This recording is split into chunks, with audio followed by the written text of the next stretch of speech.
Jam 6 kurang seperapat duduk sudah hari Jumat itu kemarian berdoa di situ, ulang-ulangi doanya nang handap tadi, Allahumma inni as'alukal afiyah fid dunya wal akhirah 100 kali, gak ada tuh nang kana sekali, Allahumma inni as'alukal afiyah fid dunya wal akhirah, Allahumma inni as'alukal afiyah fid dunya wal akhirah, sampai kena orang bang maghrib wa sallim ya salam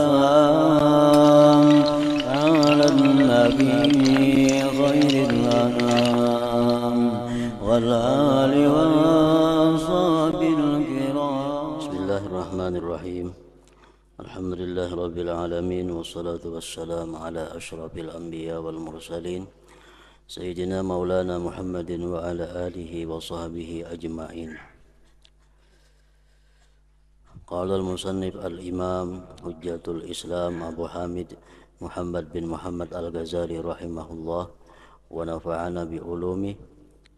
قال أنس بن مالك في قوله تعالى فإذا قضيت الصلاة فانتشروا في الأرض وابتغوا من فضل الله أما إنه ليس بطلب الدنيا ولكن عيادة مريض وشهود جنازة وتعلم علم وزيارة أخ في الله عز وجل. وقد سمى الله عز وجل العلم فضلا في مواضع، قال تعالى وعلمك ما لم تكن تعلم وكان فضل الله عليك عظيما. وقال تعالى ولقد آتينا داود منا فضلا يعني العلم، فتعلم العلم في هذا اليوم وتعليمه من أفضل القربات. والصلاة أفضل من مجالس القصاص إذ كانوا يرونه بدعة ويخرجون القصاص من الجامع. بكر ابن عمر رضي الله عنهما إلى مجلسه في المسجد الجامع فإذا قاصوا يقص في موضعه فقال قم عن مجلسي، فقال لا أقوم وقد جلست وسبقتك إليه، فأرسل ابن عمر إلى صاحب الشرطة فأقامه، فلو كان ذلك من سنة لما جازت إقامته. فقد قال صلى الله عليه وسلم لا يقيمن أحدكم أخاه من مجلسه ثم يجلس فيه ولكن تفسحوا وتوسعوا. وكان ابن عمر إذا قام الرجل له من مجلسه لم يجلس فيه حتى يعود إليه. وروي أن قاصا كان يجلس بفناء حجرة عائشة رضي الله عنها فأرسلت إلى ابن عمر أن هذا قد آذاني بقصاصه وشغلني عن سبحتي، فضربه ابن عمر حتى كسر عصاه على ظهره ثم طرده إلى آخر. Makna daripada kalam Al-Imam Al-Ghazali rahimahullah.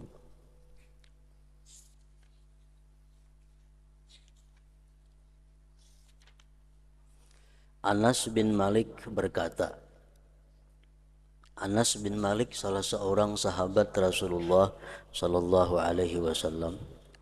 Beliau berkata mengenai firman Allah Ta'ala yang berbunyi fa idza qudiyatis shalah fantashiru fil ard wabtaghu min fadlillah, surat Jumat ayat 10. Artinya apabila telah ditunaikan sembahyang, maksudnya sembahyang Jumat, sudah tuntung sembahyang Jumat, maka bertebaranlah kamu di muka bumi, maka bertebaranlah kamu di muka bumi dan carilah karunia Allah. Apa yang dimaksud dengan carilah karunia Allah itu? Apakah dimaksud dengan mencari karunia Allah itu kita mencari rezeki? Apakah maksudnya dengan cari karunia Allah itu kita mencari jual beli? Menurut Anas bin Malik tadi, adapun bahwasanya ia tidak menuntut dunia.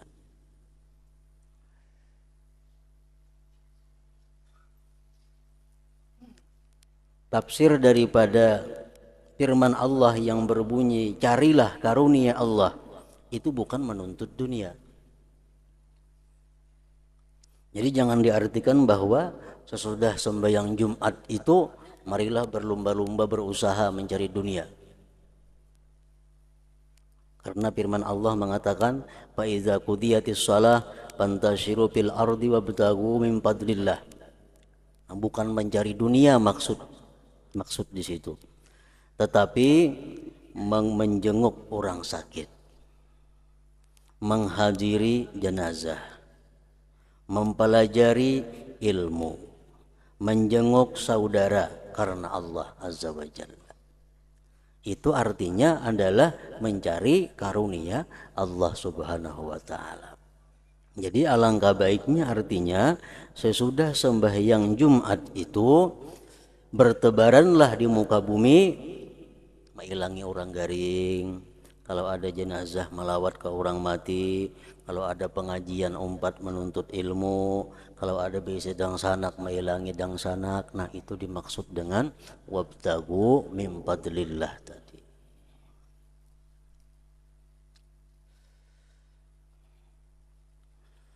Allah Azza wa Jalla menyebut ilmu sebagai karunia pada beberapa tempat.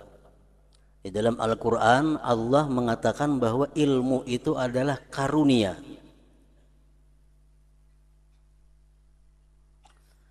Allah Ta'ala berfirman, wa 'allamaka ma lam takun ta'lam wa kana fadlullahi 'alaika 'azima. An-Nisa. Artinya, dan dia telah mengajarkan kepadamu apa yang belum kamu ketahui, dan adalah karunia Allah sangat besar atasmu. Kalau kita diberi Allah ilmu, kalau kita mengetahui sesuatu yang kita belum tahu, itu berarti kita dapat anugerah karunia Allah yang besar. Nah di sini Allah mengatakan bahwa ilmu itu adalah karunia. Kalau Allah menyuruh kita untuk mencari karunia Allah, berarti Allah menyuruh kita mencari ilmu, bukan mencari dunia.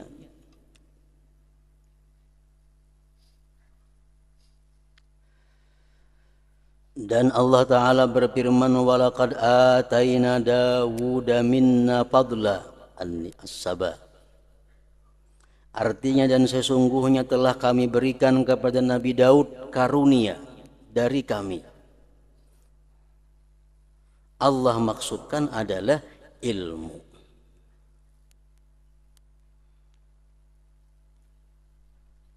Maka mempelajari dan mengajarkannya sekarang ini, maksudnya pada hari Jumat,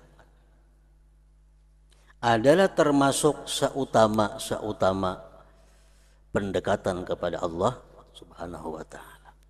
Belajar ilmu atau mengajarkan ilmu pada hari Jumat itu termasuk takarrub yang paling afdal, pendekatan diri yang paling baik kepada Allah Subhanahu wa Ta'ala.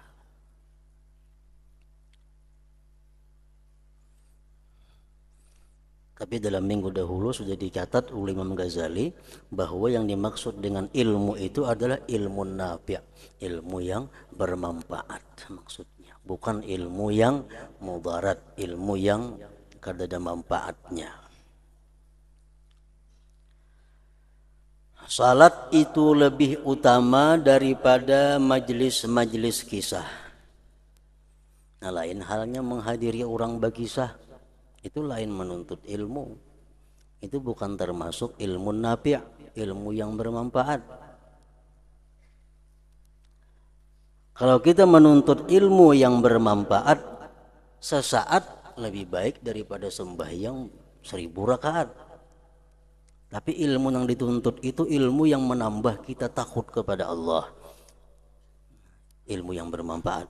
Kalau sekadar untuk mendengari ilmu-ilmu nang kada karuan asal usulnya, mendengari kisah-kisah nang banyak dusta, banyak tatawaannya, itu lebih baik sembahyang sunat. Salat itu lebih utama daripada majlis-majlis kisah, karena mereka memandangnya bid'ah dan mereka mengusir para tukang kisah dari masjid. Jadi orang-orang dahulu, mulai zamannya Sayyidina Ali karramallahu wajhah dan sebelumnya sesudahnya juga, di masjid itu kada kawa sembarangan orang-orang nang ceramah. Bila ceramah itu banyak melincing daripada yang benar, mereka usir dari masjid. Jadi kalau ada di masjid itu orang yang wani ceramah, wani belajaran, diperhatikan oleh ulama, oleh orang-orang dahulu. Bila pelajarannya bujur, mereka tetapkan untuk mengajar, memberikan ceramah di masjid. Bila anggaran ceramahnya kada kakaruan, mereka usir dari masjid itu. Karena mereka memandangnya bid'ah dan mereka mengusir para tukang kisah dari masjid.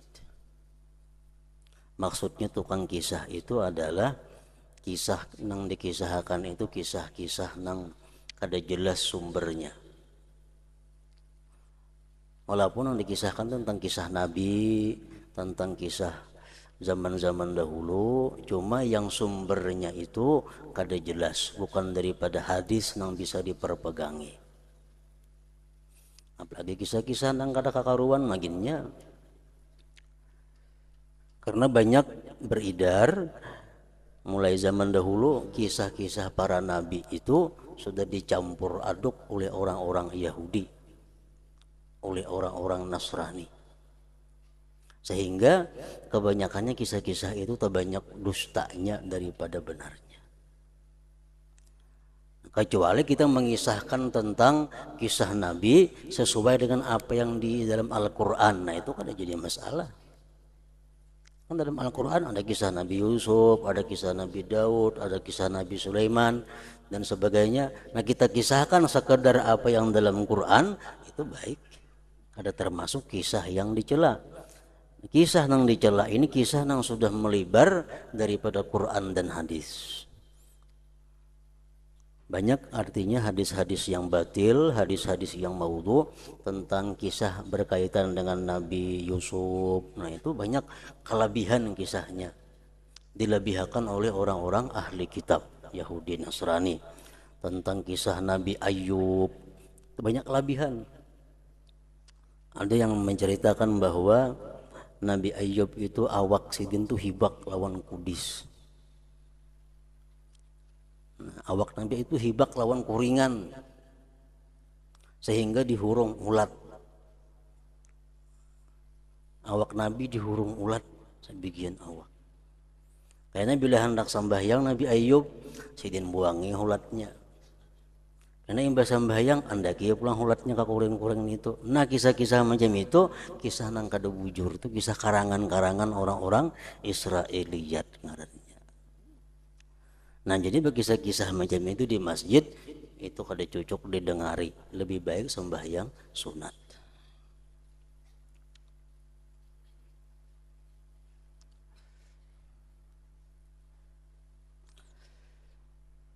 Para nabi-nabi Allah Subhanahu wa taala, para rasul-rasulullah sejak zaman dahulu sampai terakhir nabi kita, mereka itu ada punya penyakit karena mereka sebagai manusia.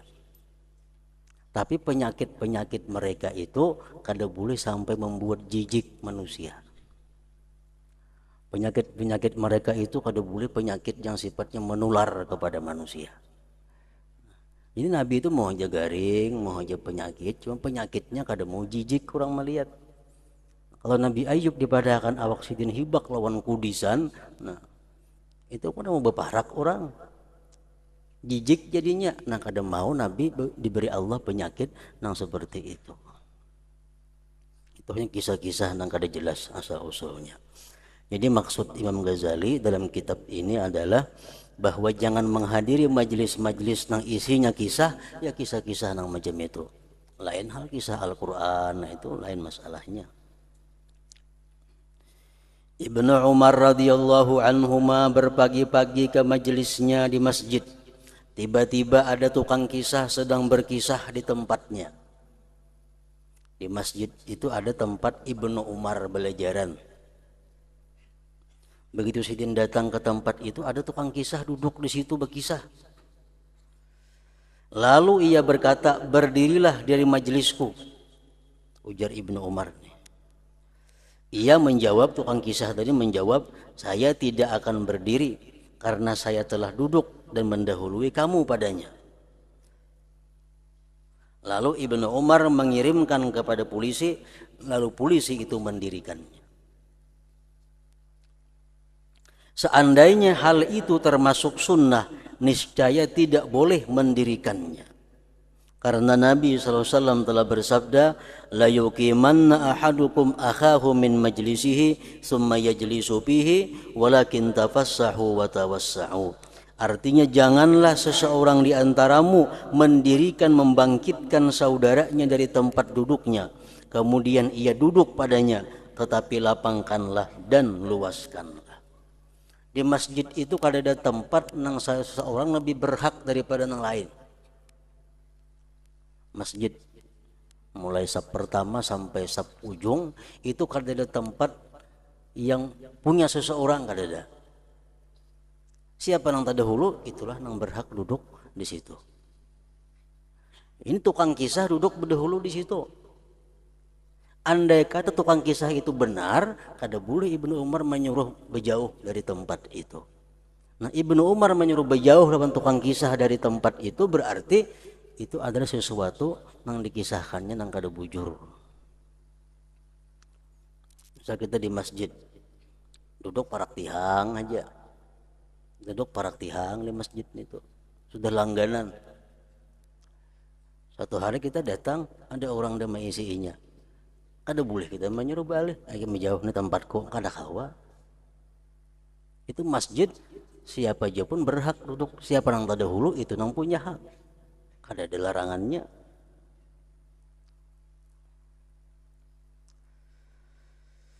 Ibnu Umar apabila seseorang berdiri dari majelisnya untuknya, maka ia tidak duduk kepadanya sehingga ia kembali kepadanya.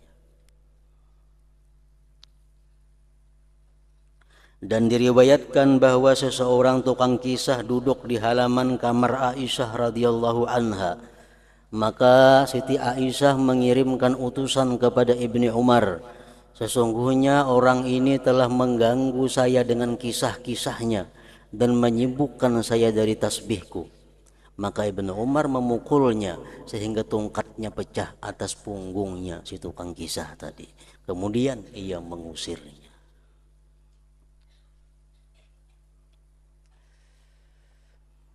Kemudian yang kedua, adab-adab selanjutnya tentang selain Jumat, pada hari Jumat. Adab yang kedua pada hari Jumat yang di luar dari sekitar sembahyang Jumat, bahwasanya ia baik dalam mengintai saat yang mulia. Pada hari Jumat itu ada saat waktu yang mulia, yang Nabi gambarkan waktu itu dengan ujung jari jisidin. Waktunya jar Nabi seini nah, sedikit artinya. Nah, hendaknya kita selalu mengintai saat yang mulia itu. Di dalam hadis yang masyhur, inna fil jumu'ati sa'atan la yuwafiquha 'abdun muslimun yas'alullaha azza wa jalla fiha syai'an illa a'tahu. Artinya sesungguhnya pada hari Jumat itu terdapat saat yang tidaklah seseorang hamba muslim tepat dengan saat itu dengan memohon kepada Allah azza wa jalla, melainkan dia memberinya. Dimungkinkan takwil itu hadis adalah memberinya Allah sesuai dengan apa yang kita minta. Memang kita meyakini bahwa setiap doa dikabulkan oleh Allah. Ujibu da'watad da'i idza da'ani. Allah mengabulkan doa orang yang berdoa. Tapi Allah mengabulkan doa itu macam-macam bentuknya. Ada lawan yang persis kita minta, ada dihurupi Tuhan lawan yang lebih baik, ada diberi Tuhan ditunda kayaknya hanya di akhirat diserahkannya. Nah, kalau di saat hari Jumat itu ada saat sedikit yang bila kita pas berdoa di saat itu Allah akan memberikan apa yang kita minta. Illa a'tahu, melainkan Allah berikan akan sesuatu itu. Nah, jadi hendaknya artinya kita mengintai waktu itu.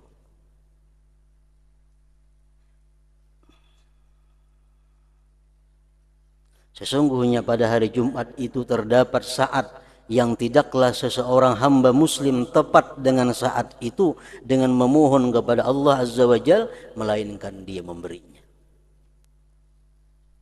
Salah seorang sahabat ada yang bertanya kepada Rasulullah Sallallahu Alaihi Wasallam, "Madza as'al ya Rasulullah?"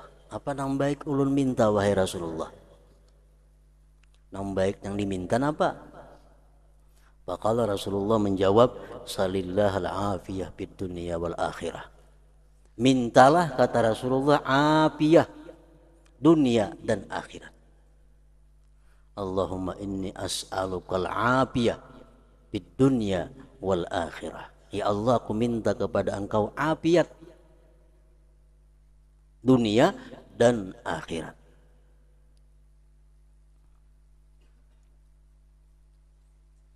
Jadi kada panjang mintanya. Afiat mencakup apa yang kita perlukan, apa yang kita pentingkan, dunia dan akhirat. Allahumma inni as'alukal afiyah fid dunya wal akhirah. Secara global, umum, ibarat kita minta itu, ya Allah, hamba minta kepada Engkau rumah dan isi-isinya, cukup sudah. Hendak dirinciakan panjang jadinya. Ya Allah, hamba minta rumah, minta kursi sasid, ranjang sasid, lemari sasid, macam-macam, dirinciakan panjang. Tapi kalau kita minta ya Allah beri rumah dan isinya, nah secukupnya sudah.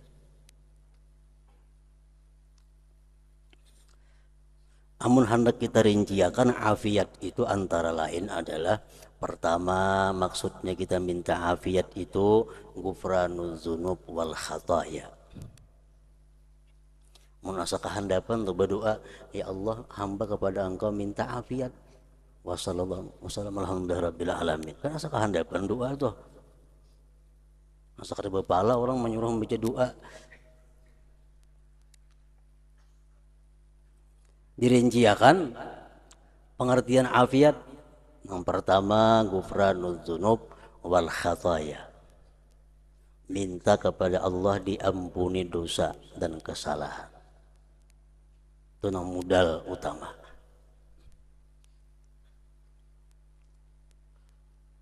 Yang kedua, minta kepada Allah ilman nafi'a, ilmu yang bermanfaat.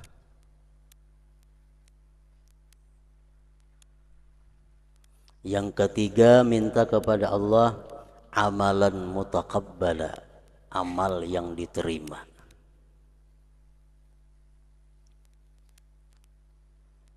Amalan mutaqabbala atau amalan makbula boleh juga.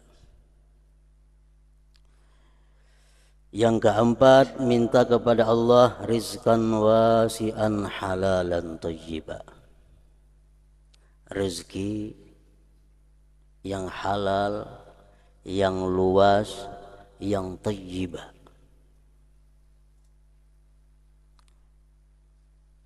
Halal ditambah lagi thayyib. Ada halal yang kada thayyib. Contohnya, mohon maaf, umpamanya tukang beca. Tukang beca itu rezekinya halal, cuma kada thayyib. Tukang sungu rezekinya halal, cuma kada thayyib. Kita minta kepada Allah rezeki nang halal, nang thayyib, nang bagus.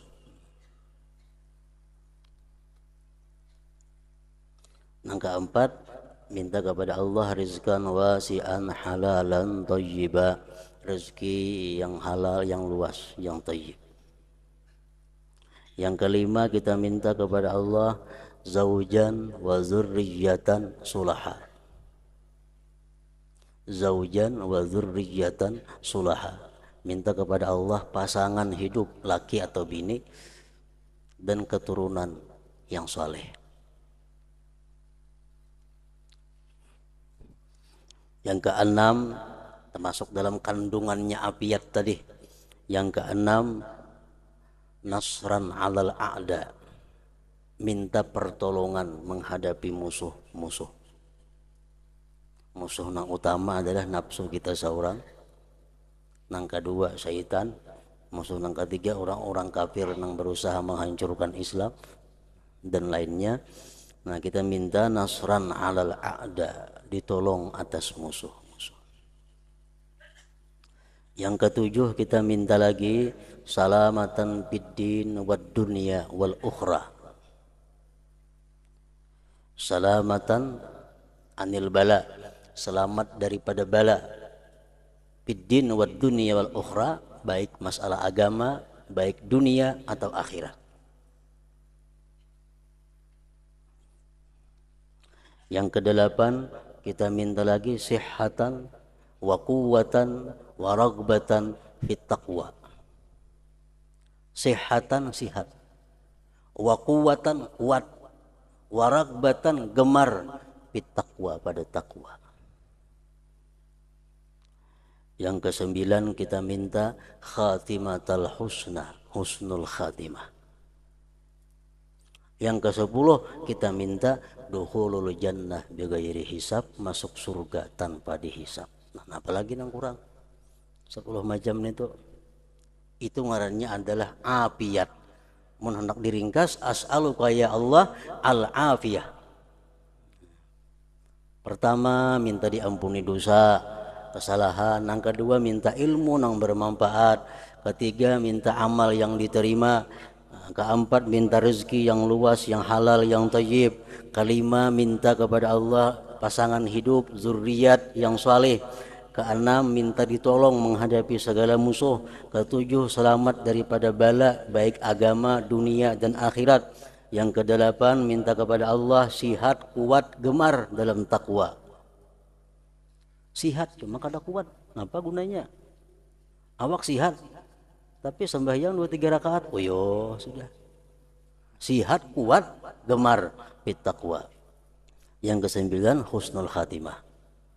Yang ke-10 masuk surga bighairi hisab. Nah, itu doa cukup sampai perkara itu sudah kada panjang, kada doanya.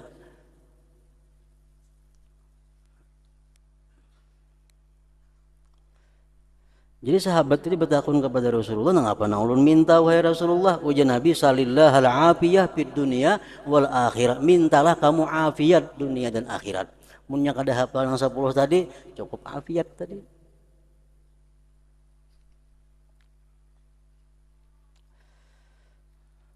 Dan di dalam hadis lain disebutkan la yusadifuha abdun yusalli, artinya tidaklah menjumpai seorang hamba yang salat kecuali dia memberinya.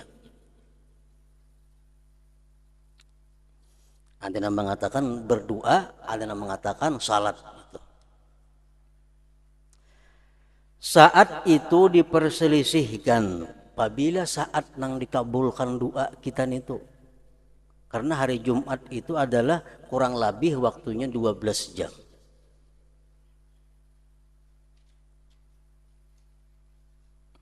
Maka ada yang mengatakan ketika terbit matahari. Ada yang mengatakan ketika tergelincir matahari. Orang mengatuk dauh tuh. Bila duk-duk mengatuk dauh, berdoa situ. Karena ada pendapat yang mengatakan bahwa saat nang mustajab tuh waktu itu.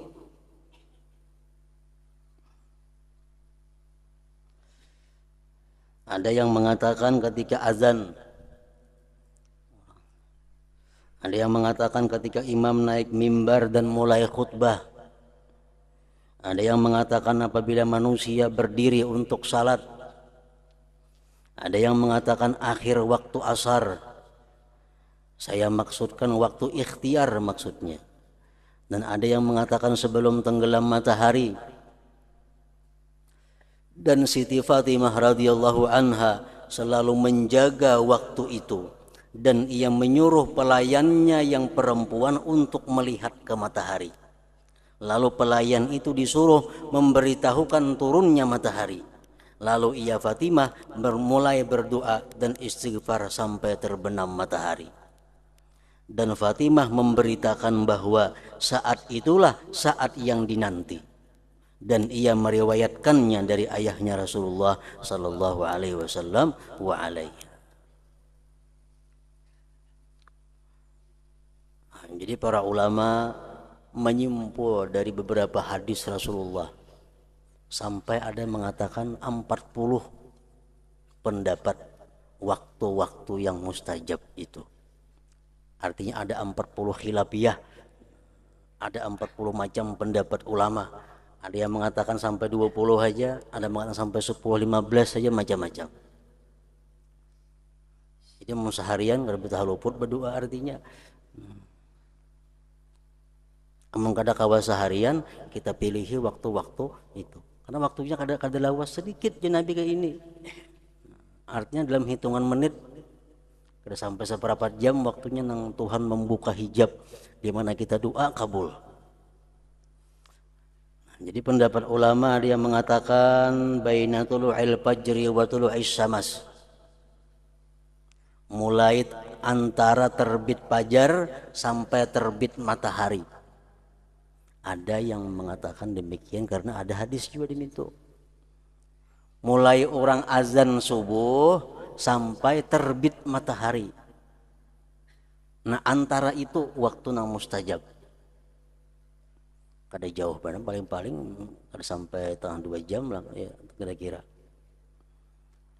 Misalnya orang subuh jam 4:30 terbit matahari kira-kira jam 6. Nah antara itulah waktunya nang mustajab. Ada pula ulama yang mengatakan ketika orang azan subuh Jumat. Ketika azan subuh Jumat. Ada lagi yang mengatakan ketika terbit matahari. Ketika matahari terbit, disitulah berdoa kepada Allah. Ada yang mengatakan lagi ketika tergelincir matahari. Orang ngantuk dauh tadi. Ada mengatakan ketika azan Jumat. Ada mengatakan ketika khatib naik ke mimbar. Ada banyak loh waktunya. Berapa langkah ada khatib naik ke mimbar tuh? Dikit aja. Ada yang mengatakan waktunya indal qiyam ila shalah, ketika berdiri kepada sembahyang Jumat maksudnya. Antara qamat lawan imam Allahu Akbar tuh nah. Antara situ kang qamat la ilaha illallah. Nah, khatib imam berdiri sampai imam Allahu Akbar sedikit benar waktunya. Ada yang mengatakan akhir waktu asar, waktu ikhtiar pukul 4 jaminina. Pukul 4, pukul 5. Ada yang mengatakan sebelum tenggelam matahari. Itu macam Siti Fatimah radhiyallahu anha tadi. Ada mengatakan lagi akhir saat dari hari Jumat. Jumat itu misal kita bagi 12 jam, nah jam yang terakhir. Ada yang mengatakan lagi mubhamah, kada diketahui. Kada diketahui apabila tapi hari Jumat itu ada. Ada yang mengatakan intiqal, berpindah-pindah. Hari Jumat ini mungkin nang besokan kananya. Jumat minggu akan datang mungkin nang tengah hari. Berpindah-pindah macam Lailatul Qadar. Nah, jadi kita artinya disuruh mengintai waktu itu supaya kita bisa bertemuan. Sehingga doa kita dikabulkan oleh Allah Subhanahu wa taala. Sebagian ulama berkata saat itu disamarkan pada seluruh hari seperti Lailatul Qadar sehingga sempurnalah dorongan-dorongan untuk mengintainya. Dan ada yang mengatakan bahwa saat itu berpindah-pindah, saat hari Jumat seperti berpindah-pindahnya Lailatul Qadar. Dan ini adalah pendapat yang paling mirip. Maksudnya mirip yang benar. Dan itu mempunyai rahasia yang tidak layak dengan ilmu muamalah untuk menyebutkannya. Tetapi seyogianya untuk membenarkan apa yang disabdakan Nabi sallallahu alaihi wasallam, "Inna li rabbikum bi ayyami dahrikum nafahat ala fata'arradu laha." Artinya sesungguhnya Tuhanmu mempunyai pemberian-pemberian pada hari-hari tahunmu. Ketahuilah maka tuntutlah pemberian itu. Artinya Allah Subhanahu wa taala dalam setahun ini ada memberikan waktu-waktu khusus nang di mana pada waktu itu Allah memberikan rahmatnya yang tertentu. Maka tuntutlah saat-saat itu. Hari Jumat adalah termasuk dari hari-hari itu. Maka seyogianya hamba pada seluruh siangnya mencarinya dengan menghadirkan hati dan melazimkan zikir dan melepaskan diri dari was-was hati dalam masalah-masalah dunia. Maka barangkali ia diberi bagian dengan sesuatu dari pemberian-pemberian itu. Ka'bul Ahbar berkata, sesungguhnya saat itu di akhir saat dari hari Jumat. Sama Siti Fatimah tadi pendapat. Menjelang tenggelam matahari. Hari Jumat. Dan itu ketika terbenam matahari.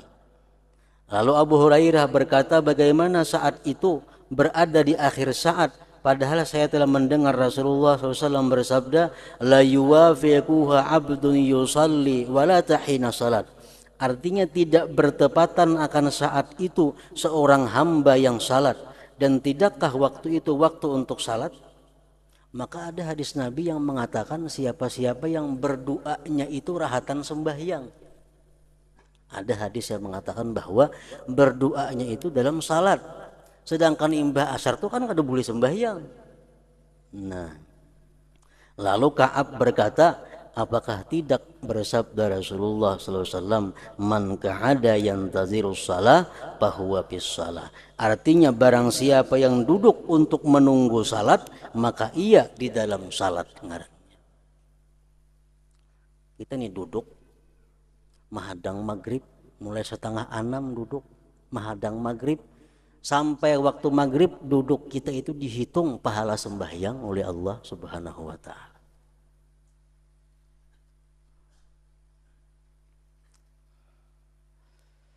Ia Abu Hurairah menjawab, ya benar.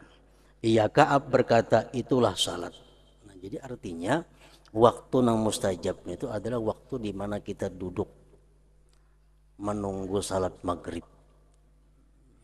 Misal jam 6 kurang seperapat duduk sudah hari Jumat itu kemarian berdoa di situ, ulang-ulangi doanya nang handap tadi, Allahumma inni as'alukal afiyah fid dunya wal akhirah 100 kali gak ada tuh nang kana sekali, Allahumma inni as'alukal afiyah fid dunya wal akhirah, Allahumma inni as'alukal afiyah fid dunya wal akhirah, sampai kena orang bang maghrib, Allahumma inni as'alukal afiyah fid dunya wal akhirah.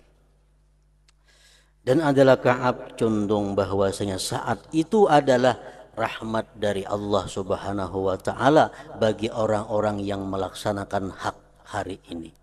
Dan waktu pengutusannya adalah ketika selesai dari kesempurnaan amal.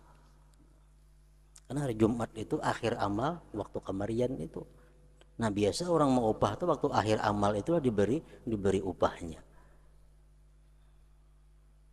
Secara jumlah ini hari Jumat adalah waktu yang mulia serta waktu imam naik mimbar. Ada juga pendapat di situ.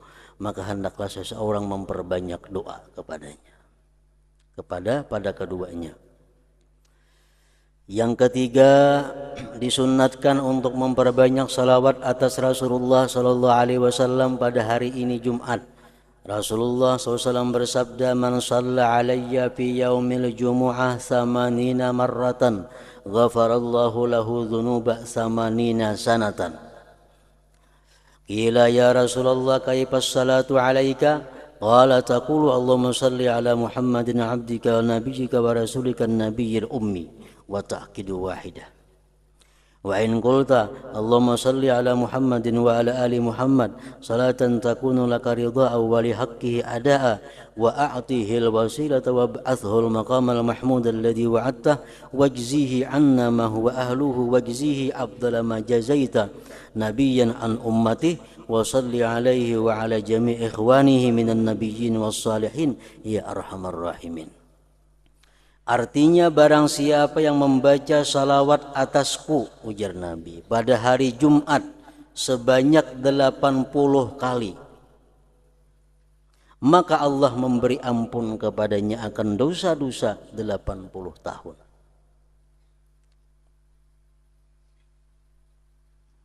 Andai kata kita kada sampai berumur 80 tahun, digantikan dengan derajat-derajat non tinggi di sisi Allah.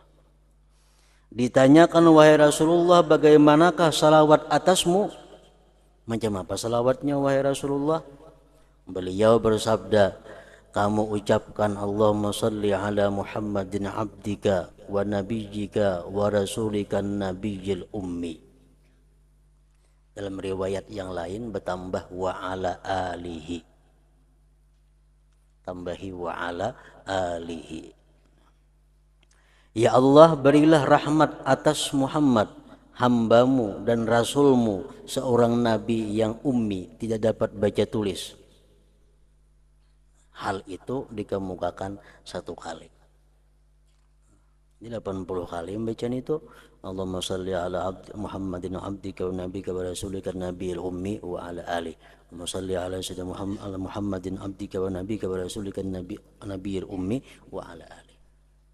Ada pula hadis lain yang mengatakan bahwa barang siapa bersalawat kepada Nabi Muhammad 80 kali, tapi sesudah sembahyang asar waktunya 80 kali juga, Allah ampuni bagi dia dosa 80 tahun. Dan salawatnya khusus, salawatnya Allahumma salli ala sayyidina Muhammadin an-nabiyil ummi wa ala alihi wa sallim. Tahandap itu. Cuma membacanya mbak asar 80 kali. Allahumma salli ala sayyidina Muhammad an-nabiyil ummi wa ala alihi wa sallim 80 kali ba'dal asar, sesudah asar. Dan jika kamu mau mengatakan, ada juga salawat lagi, Allahumma salli ala Muhammadin wa ala ali Muhammad salatan takunu laka ridha wa li haqqihi ada'a wa a'tihil wasilata wa ba'athul maqamal mahmud alladhi wa'adtah wa gizihi anna ma huwa ahluhu wa gizihi afdala ma jazaita nabiyyan an ummati wa salli alaihi wa ala jami' ikhwanihi minan nabiyyin was salihin ya arhamar rahimin. Panjang ini. Ya Allah, berilah rahmat atas Muhammad dan atas keluarga Muhammad dengan rahmat yang menjadi keridhaan bagimu dan penunaian bagi haknya. Berilah perantaraan baginya dan bangkitkanlah dia pada makam yang terpuji yang engkau janjikan. Dan balaslah dia karena kami akan sesuatu yang dia adalah ahlinya. Dan balaslah dia dengan seutama-utama apa yang engkau balaskan kepada Nabi dari umatnya. Dan berilah rahmat atasnya dan atas seluruh saudaranya dari para nabi dan orang-orang saleh, wahai Zat yang maha penyayang dan dari para penyayang. Kamu ucapkan ini 7 kali. Telah dikatakan, barang siapa yang mengucapkan 7 kali pada setiap Jumat, 7 Jumat, maka wajib baginya syafaatnya sallallahu alaihi wasallam. 7 kali membaca 7 Jumat. Salawatnya mulai Allahumma salli ala Muhammadin wa ala ali Muhammad salatan takunu laka ridha wa li haqqihi ada'a wa a'tihil wasilata wa ba'athul maqamal mahmud alladhi wa'adta wa jizihi anna ma huwa ahluh wa jizihi afdala ma jazaita nabiyyan an ummati wa salli alaihi wa ala jami' ikhwani minan nabiyyin was salihin ya arhamar rahimin. 7 kali adalah selama 7 Jumat berturut-turut. Maka wajib baginya syafaatnya Nabi sallallahu alaihi wasallam.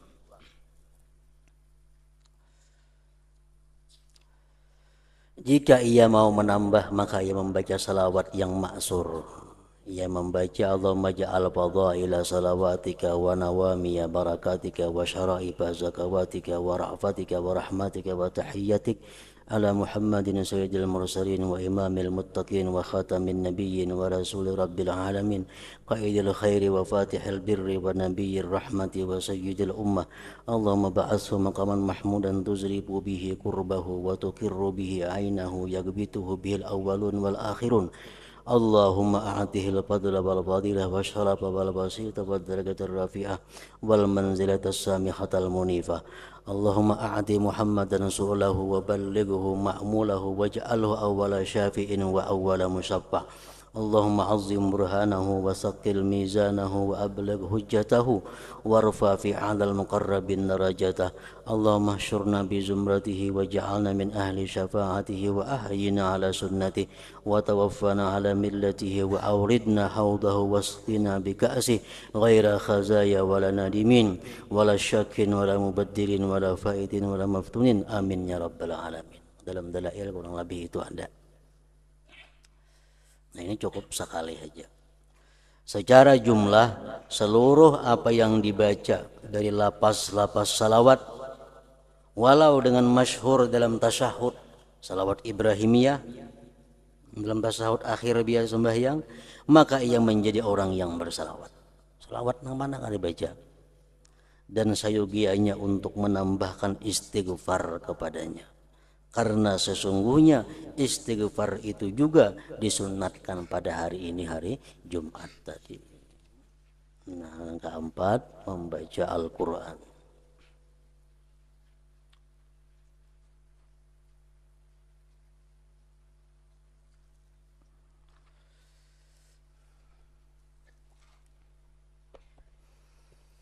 Dalam zikri fa'alam annahu la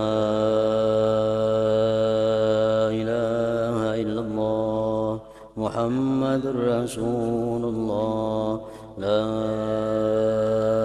ilaha illallah Muhammadur Rasulullah la ilaha illallah Muhammadur Rasulullah la ilaha illallah la ilaha illallah la ilaha illallah la ilaha illallah la ilaha illallah Allahu Allah Allahu Allah Allahu Allah Allahu Allah Allahu Allah Allahu Allah Allahu Allah Allahu Allah Allahu Allah Allahu Allah Allahu Allah Allahu Allahu Allah la ilaha illallah Muhammadur Rasulullah la ilaha illallah Muhammadur Rasulullah la ilaha illallah Muhammadur Rasulullah la ilaha illallah Al-Fatiha.